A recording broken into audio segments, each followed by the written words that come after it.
Hi friends, मेरा नाम doctor परमेश्वर। I am a bariatric surgeon in Sahyadri hospital Hadapsar.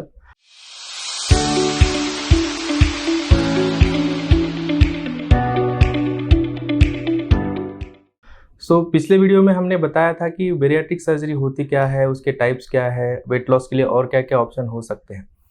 अभी इस वीडियो में हम डिस्कस करेंगे कि बेरियाट्रिक सर्जरी के बाद पेशेंट को एक फर्स्ट मंथ में करना क्या होता है। शुरू में जब हम पेशेंट को ऑपरेट करते हैं तो एक 72 आवर्स या 24 आवर्स तक तो एडमिट ही रखते हैं। उसके बाद पेशेंट को एक प्रॉपर डाइट प्लान दिया जा होता है, ठीक है। उसमें डाइट प्लान में क्या होता है, एक प्रॉपर शेड्यूलिंग होती है जिसमें हमें क्या करना है वो लिखा होता है। तो ग्रॉसली पेशेंट गाइडेंस के लिए मैं बताऊंगा कि आपको क्या करना है। हाइड्रेशन सबसे इंपॉर्टेंट चीज़ होती है बेरियाट्रिक सर्जरी के बाद। मिनिमम 1.5 लीटर ऑफ लिक्विड जाना ही चाहिए। उसके ज़्यादा आप ले सकते हो आप, बट 1.5 लीटर के आसपास आपको लिक्विड लेना ही होता है। अब सप्लीमेंट क्या लेने होते हैं, फर्स्ट वीक में हम ज़्यादातर सप्लीमेंट कुछ देते नहीं हैं।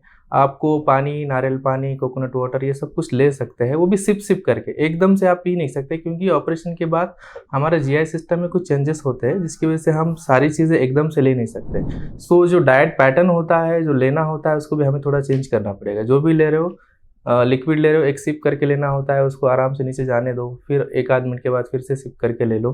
ये आपको ध्यान रखना होता है। अब सेकेंड वीक में क्या करेंगे, सेकेंड वीक में हम यूजुअली आपको जो है डाइट फुल लिक्विड डाइट कर दे, जिसमें नॉर्मली जो जूस होते हैं हम डायरेक्टली जूसेस शुरू कर सकते हैं, और आपको हाइड्रेशन जैसे है वैसे ही रखना है। तो डाइट में आपको फुल लिक्विड पे आएंगे आप।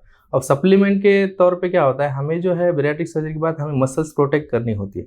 तो उसके लिए हम क्या करते हैं, एक प्रोटीन सप्लीमेंट शुरू करते हैं। 40 to 60 gram of protein per day आपको शुरू करना होता है, जो मैंडेटरी है। क्योंकि उससे आपको वीकनेस नहीं आएगी। और मल्टीविटामिन की टैबलेट जो है वो फर्स्ट डे से ही हम शुरू रखते हैं। मल्टीविटामिन में क्या आएगा, आपकी सुप्राडाइन टैबलेट हो या कोई भी मल्टीविटामिन टैबलेट आप ले सकते हो, जो आपको कंटिन्यू करनी है। अदर कोई टैबलेट है तो एक एंटासिड टैबलेट, जिसको हम पेंटोसिड कॉमनली यूज़ की जाती है, वो आपको कंटिन्यू करनी रहती है कि जो ऑपरेशन की जगह को प्रोटेक्ट करने के लिए। अब ये हो गया सेकंड वीक। थर्ड वीक में हम क्या करते हैं, फूड की कंसिस्टेंसी और बढ़ाते हैं। जैसे प्यूरिड फूड, हम बच्चों को एक थिक प्यूरी देते हैं खाने के लिए, तो वो आप ले सकते हैं थर्ड वीक में। थर्ड वीक में वो भी धीरे धीरे करके ही लेना होता है। हाइड्रेशन में सेम, हाइड्रेशन वही कंटिन्यू करना है। प्रोटीन सेम वही कंटिन्यू करना है। मल्टीविटामिन जो है वो भी सेम आपको कंटिन्यू करना है। अब हो गया फोर्थ वीक। फोर्थ वीक के बाद हम क्या करते हैं, पेशेंट को सॉफ्ट डाइट शुरू करते हैं। अब सॉफ्ट डाइट में होगा क्या, जैसे नॉर्मली दलिया खिचड़ी हो गया, दही खिचड़ी हो गया, वो कंटिन्यू करना होता है। और लिक्विड इंटेक सेम रहेगा आपका, आप बढ़ा भी सकते हो, कोई दिक्कत नहीं है आपके हिसाब से। और सेकंड चीज़, जो प्रोटीन सप्लीमेंट है उसको हमें थोड़ा बढ़ाना होता है, क्योंकि नॉर्मली 1 ग्राम प्रोटीन हमें लगता है 1 किलोग्राम बॉडी को मेंटेन करने के लिए।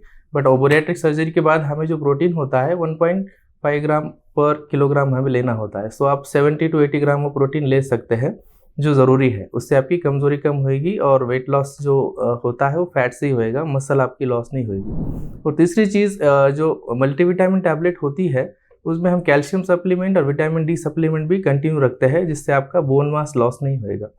Usually first week of bariatric surgery से फोर्थ वीक तक हमें इतनी आपको ध्यान रखने की चीज़ें हैं जो बहुत बहुत इंपॉर्टेंट होती है। इसके रिगार्डिंग और कुछ इन्फॉर्मेशन चाहिए तो आप हमें हमारे चैट बॉक्स में लिख सकते हैं, और या फिर हमसे अपॉइंटमेंट बुक करा सकते हैं। Thank you so much.